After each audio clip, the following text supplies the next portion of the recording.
Čaute, moje meno je Mário a vítam vás späť na kanáli Varíme a pečieme. Dnes si urobíme ďalší recept a bude to paradajková kapusta. Môžete tento recept poznať ešte zo školskej jedálny. Veľmi dobrý je s fašírkou a poďme si ukázať, čo budeme potrebovať. Kapustu, cibulu, paradajkový pretlak, múku, soľ, cukor, nové korenie, čierne korenie, mletú červenú papriku a bobkový list. Ako prvé si nakrájame na drobnú kapustu.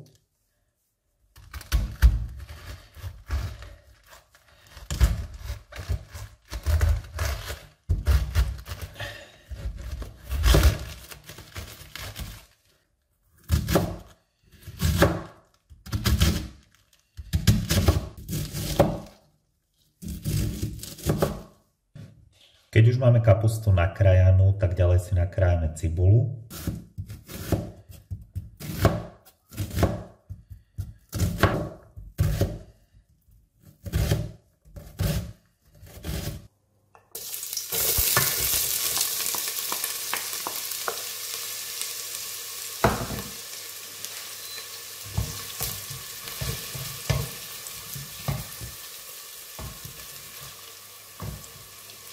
Cibulu si orestujeme.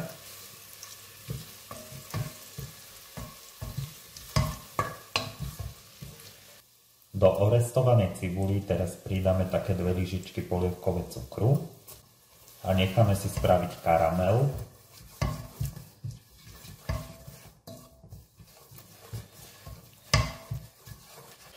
Keď sa nám roztopil cukor a začal nám karamelizovať, pridáme trošku červenej mletej papriky.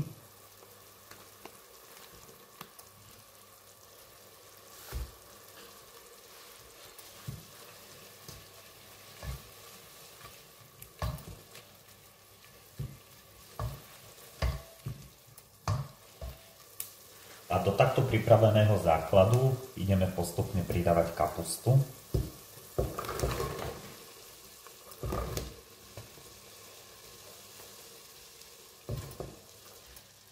Premiešame.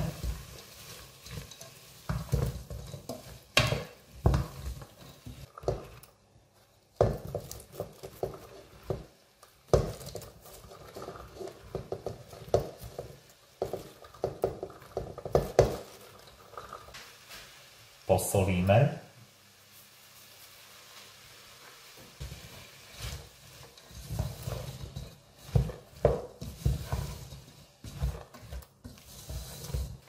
Môžeme pridať aj trochu mletej rastci.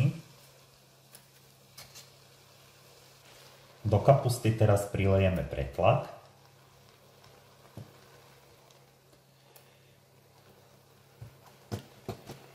A celé to podlejeme vodou.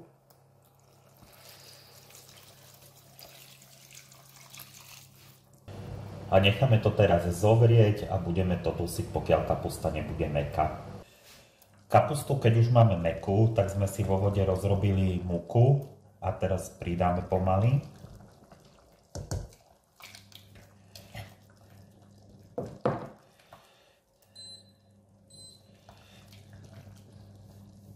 Konzistencia jedla by mala byť taká ako omáčka.